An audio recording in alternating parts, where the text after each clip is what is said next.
Chicago's crime numbers continue to make national headlines. This week alone, Monday and Tuesday, we saw nearly 50 people injured by gunfire, at least another 5 people killed. Yeah, and again, those numbers are from Monday and Tuesday, not the weekend. Right. One violent case happened in Englewood during this show, and some of the victims in this case were women. They were shot while they were sleeping. And today, we have the alderwoman of the 16th Ward with us this morning to talk a little bit more about this. I want to say good morning to Stephanie Coleman of the 16th Ward.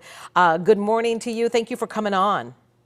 Good morning. Thank you. Thank you. Thank you all for having us on this beautiful Thursday early morning. Well, you look gorgeous this morning, and we appreciate you waking up and bringing us some sunshine.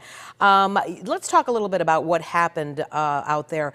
Bring us up to speed. Where does the investigation stand?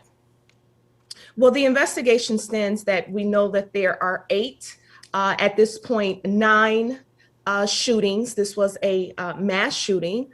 This was quite frankly, an assassination, as the mayor and I discussed on yesterday.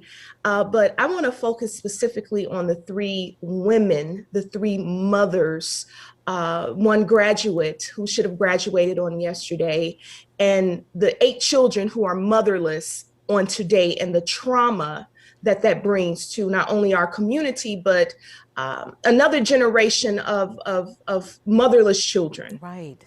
Well, you know, I'm sure I don't need to tell you that the mayor is actually now looking outside of Chicago. She wants the feds to come in with regard to just the ridiculous number of guns that are flowing into the city every day.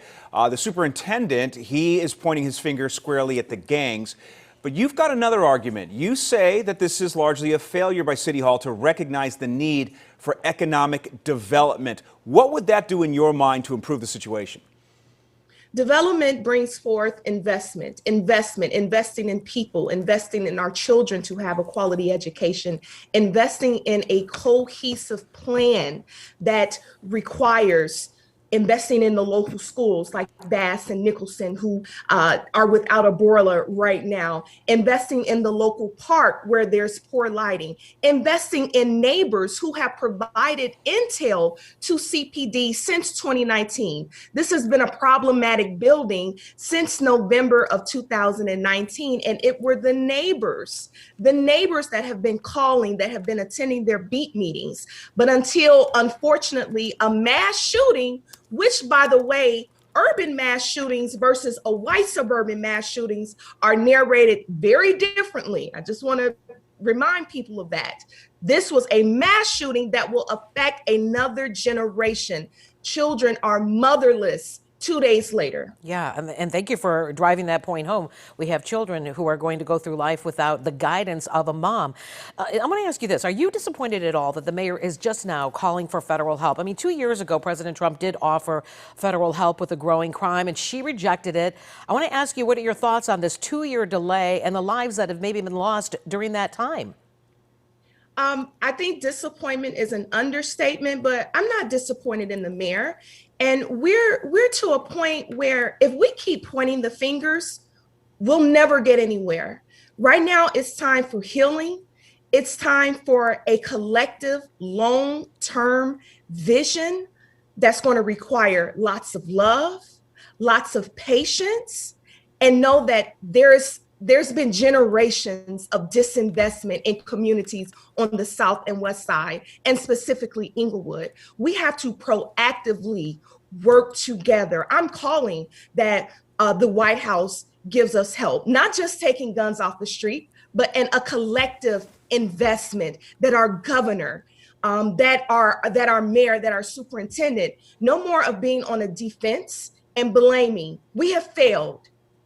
We have failed Englewood. We have failed Black Chicago, when on a Monday and a Tuesday, when young people cannot even sleep because of systemic disinvestment for generation. When I watch 3 young women my age wheeled from my ward that I live 4 blocks away, we have all failed. No more pointing the fingers. Now it's time to get to work and start investing in our community. We don't hear from you often enough, Alderman. We don't hear from you often enough, and it's great to hear that passion in your voice. I just, on a housekeeping note, if nothing else, want to have you back. You've got the sign over your shoulder that says Alderman. Do you prefer Alderwoman, Alderperson? Yeah, I just want to know for future reference. Jim, It's Scott. there are too many issues that is happening. Whatever you call me. Okay, call I me. just want to make sure you're okay.